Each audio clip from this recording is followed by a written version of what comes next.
Hello everyone, this is Healthy Options with Maureen. Today we'll be making something very dear to my heart. It's something my mom always made for us as kids. It's a comfort meal. It's actually a beans dish, but this time it's packed with nutrients, it's packed with fiber, and of course truly delicious. We love this as kids. It's actually the Dawa and beans, aka sorghum and beans.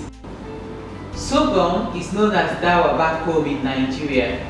So that's what sorghum or dawa looks like. I'm sure you're familiar with it.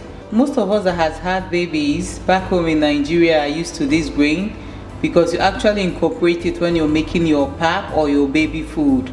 The good thing about sorghum is that it's loaded with antioxidants, it's loaded with iron, it's packed full of fiber, and it's actually rich in protein as well. In fact, very rich in protein. We'll be incorporating this into our meal today. Please do give this a try. This is actually our African meal. It's cheap, it's truly rich in nutrients. I'm sure you will like this. Come with me as we make this. Thank you. So for our sorghum and beans, aka dawa and beans, the first things we'll be needing are sorghum. I actually gave this an overnight soak. But if you don't have time, just a 2-hour soak in water is fine. And I've actually cleaned it and rinsed it out. So we have your sorghum that has already been soaked and cleaned. We also need some beans. I've actually picked this one as well and I've cleaned them out. I've been boiling some water on the stove top for the beans. For the dawa or the sorghum, you don't need boiled water. You just throw it into cold water and start boiling. So I'll be headed for the stove to start cooking these now. So we have our water, we've brought it to a rolling boil and our beans goes in. I'll cover it up and let it pre-cook. Then I'll come back and give it a quick rinse, then we'll keep cooking. So for the sorghum, like I said, we don't need to boil the water. And I'll just be throwing in the sorghum into the water. You can see how beautiful that looks. I like to use red sorghum, because aside from the fact that it tastes great, I like the color as well. Rinsing that out. So I just turned on my stove top and I'll be covering this. This does not need any pre-cooking. You just cook straight away. If you notice that your sorghum is not tender yet, you can top on some water and keep cooking till you bring it to that perfect texture you're looking for. So I'll come back and show you what it looks like as we cook. So after about 35 minutes of cooking the beans, the black-eyed peas to be precise, I'm going to just rinse them off now. Then I'll top on some water and I'll keep cooking them till it softens a little bit more to the texture I want it to become. So this is the third rinse and I'll be draining it out with a colander. Then I'll top on more water and we'll keep cooking. So I just drained it out with a colander. The beans goes in. So I'll just keep cooking this. I just placed it back on heat. Meanwhile, that's our sorghum bubbling away. You can see how beautiful it looks. So I will still cook it for a little bit longer till it softens and gives me the texture I'm looking for. Right now, that's what it looks like. You can see it's still a little bit soft. I'm going to be topping on a little bit of water because you can see the water is drying out. So I'll be topping on more water now. After about an hour, 15 minutes of cooking the sorghum or the dawa, you can see what it looks like. If you look closely, you will notice a huge difference. It looks like it's beginning to split. That's when you know that your sorghum is cooked. So right now, we'll be mixing the sorghum with the beans and we'll start adding on the ingredients. Remember, we rinsed out the beans and we placed it back on heat. That's what it looks like now. And the sorghum will be going in now. So now that we've combined them, I will introduce the ingredients that I'll be adding into the dish and then we'll continue cooking.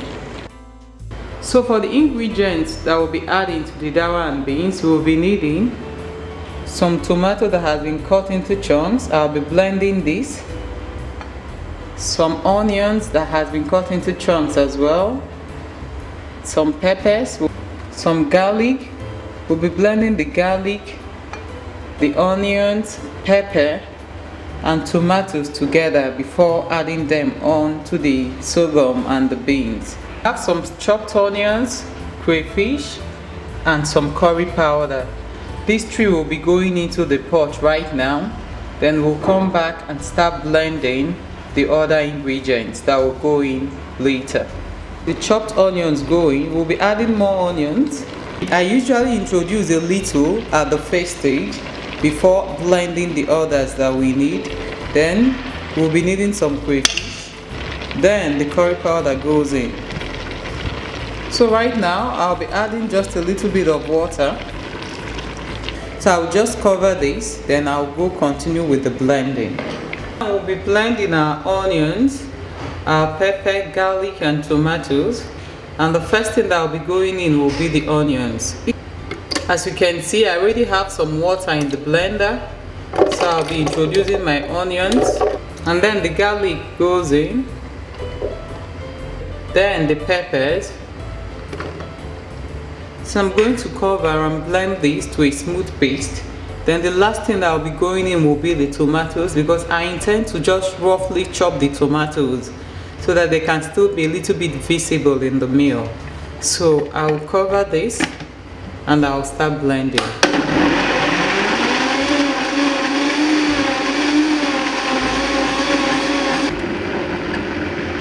So that's the consistency I'm looking for. The last thing that will be going in now will be the tomatoes. So the tomatoes going, and I'll just blend to give me a rough blend. I guess that's perfect. That's what we're looking for. So right now I'll be incorporating this into my meal. So as you can see, that's already boiling away. So we'll be introducing our onion, pepper and the garlic mixture. That was what I was looking for with the tomatoes. I wanted it to come out a bit chunky, and we got just that. Salt. And then the red oil. So we'll just give this a rough mix. Then we'll cover and cook. And I'll come back and show you what it looks like by the time it's ready. After about 40 to 50 minutes of adding on all the ingredients, that's what our dawa and beans looks like. I'm just going to give it a stir so you can see how beautiful it looks. So usually towards the end of my cooking, I like to add on a little bit of green peppers or just a little bit of green scotch bonnet peppers, depending on how much heat you want. You can either add green peppers or you can add green scotch bonnet peppers. So this helps enhance the taste, and it also helps enhance the color. So I'll just give it a stir and then we will be serving. So that's how I like to have my sorghum and beans, aka dawa and beans, with some baked plantains. This is indeed a comfort meal, packed with nutrients, packed with fiber, and the best thing about this meal is that it's cheap. It's truly cheap. I hope you give this recipe a go and let us know what your take is on it. Please, if you've not subscribed, don't forget to do so by hitting on the red button. Thank you.